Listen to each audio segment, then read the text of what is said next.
সবগুলো দোয়ার শব্দের মধ্যে সর্বশ্রেষ্ঠ একটা শব্দ হচ্ছে রব্বানা। কি বললাম বলেন? রব্বানা। কারণ এই রব শব্দটার শিক্ষা আমরা শুরুতে রুহের জগতে পেয়েছিলাম। এখানে আমরা যারা আছি, কিয়ামত পর্যন্ত যারা আসব, সবাই এই রব শব্দটার শিক্ষা কোথায় পেয়েছিলাম? রুহের জগতে। আমরা সবাই সেখানে ছিলাম, সবার আত্মাগুলো সেখানে ছিল। আল্লাহ সেখান থেকে রব শব্দ শিক্ষা দিয়েছেন। দেখুন, যখন দুনিয়াতে আসলাম মায়ের পেট থেকে বের হয়ে, রুহের জগৎ থেকে মায়ের পেটে, মায়ের পেট থেকে দুনিয়ার জগতে, এই দুনিয়ার জগৎ থেকে আবার যখন কবরে যাব, যাওয়ার শুরুতেই কবরে প্রশ্ন হবে, প্রথমটা কি? মার রব্বুকা। ওখানে রব দিয়ে আমাদেরকে দুনিয়াতে পাঠিয়ে দিলেন। আবার পরকালে যখন শুরু করব যাত্রা, তখন রব দিয়ে শুরু। এই জন্য রবের একটা উদাহরণ দিতে গিয়ে মুহাদ্দিসিনে কেরাম বলেছেন, যে ব্যক্তি আল্লাহকে ডাকলো রহমান বলে, সে আল্লাহর একটা নামবাচক, আল্লাহর একটা গুণবাচক নাম বলে আল্লাহকে ডাকলো।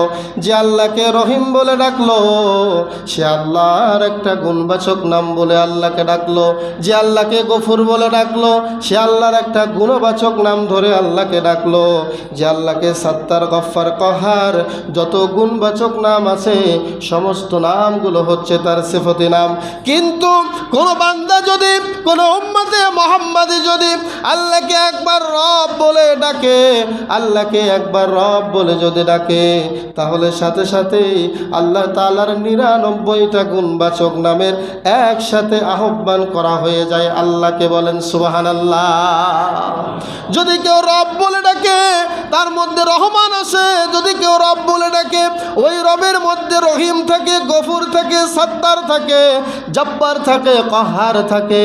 আল্লাহর যতগুলো গুণবাচক নাম আছে, যদি রব বলে কেউ আল্লাহকে ডাকে, সাথে সাথে আল্লাহ রব্বুল আলামিনের সমস্ত নামগুলো ডাকা হয়ে যায়। উদাহরণস্বরূপ, কেউ যদি আপেল খায়, তার পেটে আপেলের রস যাবে, মালটার রস কিন্তু যাবে না। কেউ যদি মালটা খায়, তাহলে আপেলের রস তার পেটে যাবে না। কিন্তু মনে রাখবেন, যদি কেউ আপেল নিয়ে, মালটা নিয়ে, জুস নিয়ে, আরও আম নিয়ে, সবগুলো ফল যদি এক জায়গায় ব্লেন্ডার করে এক গিলাস শরবত বানায়া পান করে, তাহলে বলুন তো সবগুলো ফলের রস তার পেটের মধ্যে ঢুকলো কি ঢুকলো না? ঠিক রব শব্দটা এরকম। আপনি যদি রব বলে আল্লাহকে ডাকেন, সমস্ত নামগুলো একসাথে আল্লাহকে ডাকা হয়ে যায়।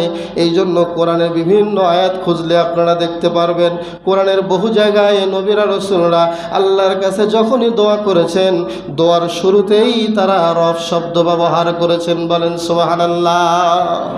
রব, রব্বানা, রব্বিগফিরলি, এইভাবে বিভিন্নভাবে আল্লাহর কাছে তারা দোয়া করেছেন।